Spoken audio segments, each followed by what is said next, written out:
Alors, je vais vous raconter une histoire vraie. Ce n'est pas une blague, c'est une histoire vraie.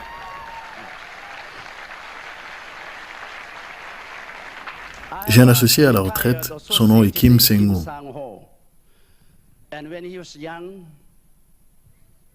Quand il était jeune, dans la région de Seok-chung, sa femme est morte. Il a donc enterré sa femme. Et après 5 jours, il est allé sur la tombe avec ses enfants. En Corée, nous avions des tombes hautes et non aplaties. Et il a plu sur la tombe. Et elle s'est fissurée. Et tous les enfants s'agrippaient à la tombe et disaient « Papa, papa, maman respire, maman respire. Vite, vite, ouvre la tombe. » Mais il a dit « Non, il a plu. C'est une nouvelle tombe et elle s'est fissurée. Maman n'est pas vivante. » Et les enfants pleuraient tous. Alors il les a ramenés à la maison et leur a donné de l'argent pour qu'ils achètent des biscuits. Il s'est assis et il était très déprimé. Son cœur était brisé et il pleurait. Et il lisait sa Bible.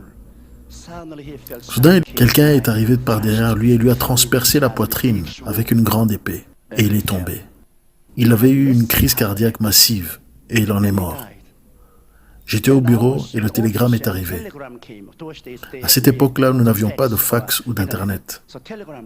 Le télégramme disait « Kim Sang-woo est mort. S'il vous plaît, organisez les funérailles pour l'enterrer. » En fait, la dame a délivré le certificat de décès comme étant une crise cardiaque massive. C'était déjà 3 jours plus tard. Alors j'ai personnellement organisé le comité funéraire.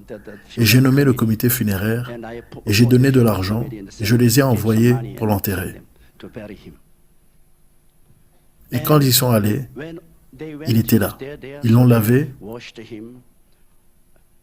car en Corée, jusqu'à cette époque, nous n'avions pas de funérarium.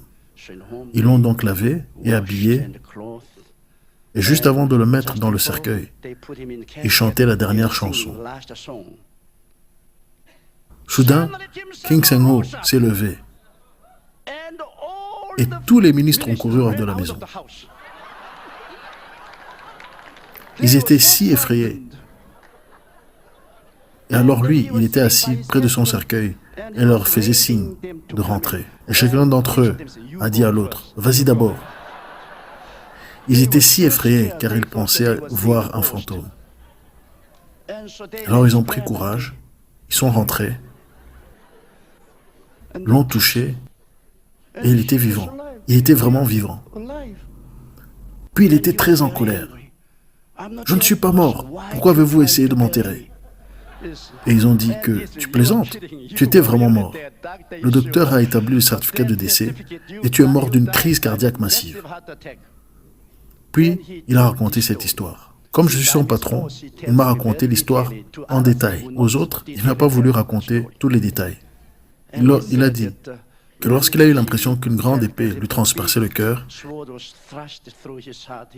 il est tombé et a vu 3 étoiles tomber du ciel.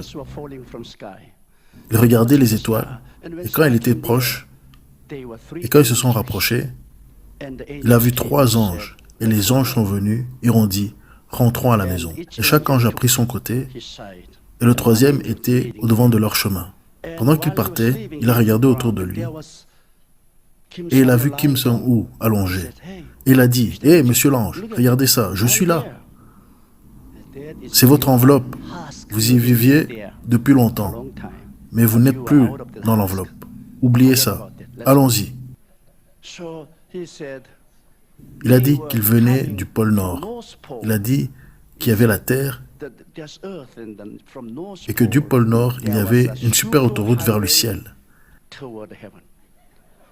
Et les anges et lui sont arrivés au pôle Nord et il y avait cette super autoroute. Ils se tenaient là et beaucoup de gens se déplaçaient comme un éclair et prenaient cet escalateur et allaient au ciel. Et il a dit qu'en allant au ciel, il a vu beaucoup d'étoiles, de grandes étoiles et la terre.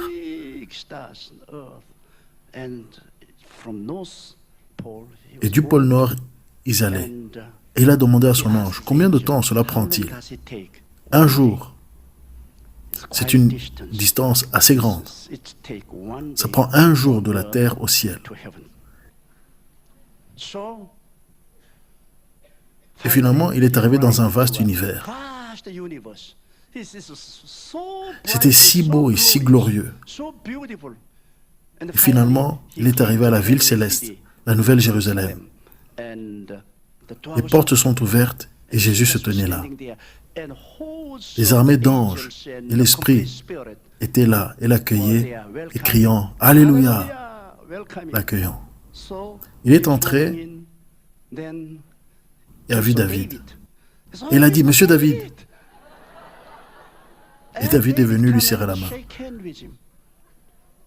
Puis il a vu Étienne. Étienne était là.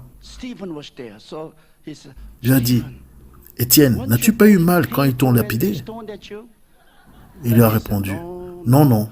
Jésus me regardait et j'étais tellement rempli de joie que je n'ai ressenti aucune douleur. » Puis il y avait une rivière qui coulait du trône.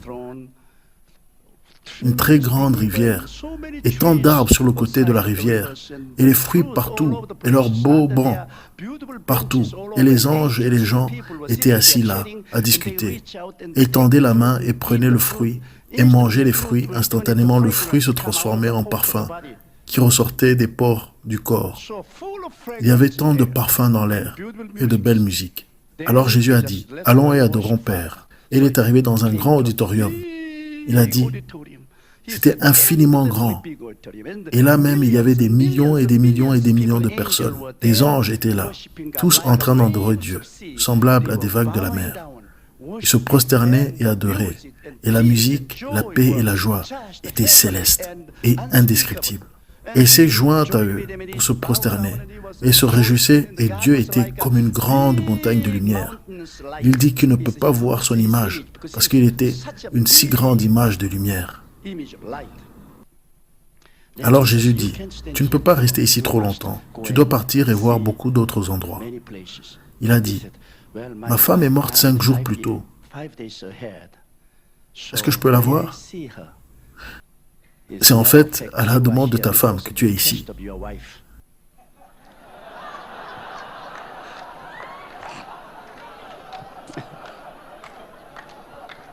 Alors Jésus l'a emmené dans un manoir glorieux. Et la porte était ouverte. Et sa femme est sortie avec de beaux vêtements.